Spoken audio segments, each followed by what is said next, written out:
Off-site payment center sa 3 ka mall sa syudad sang Iloilo nagbukas subong nga adlaw.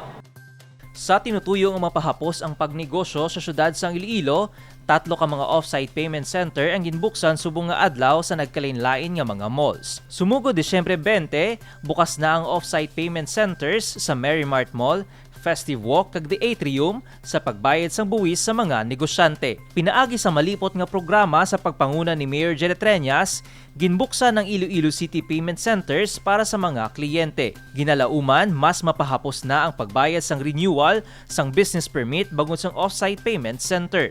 Malikawan man ang pagdagsa sang mga transaksyon sa Iloilo City Hall, bangod may mapilian na ang mga negosyante para sa ila pagbayad. Magluwas nga fully furnished ang mga payment centers, may ginpahamtang man ng Iloilo City Hall nga mga personnel para mag-assist sa mga negosyante. Sa off-site centers, mahimo man mag-apply ang isa ka negosyante para sa IBPLS o kon Integrated Business Permits and Licensing System. Sa idalom sang IBPLS, mangin fully digital na o kon online ang pagproseso sang permits, humalin sa pag-apply, pag-renew, tubtub sa pagbayad sa bulan sang Enero. Para kay Mayor Jere Treñas, ini ang sabat para sa madasig nga pagproseso sang business permits kag wala sang malawig nga pila.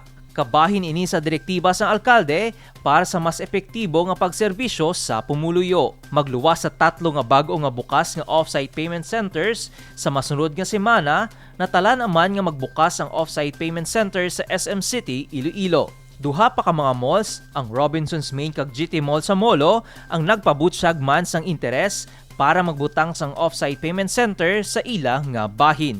Michelangelo Sarate para sa Level Up Patrol.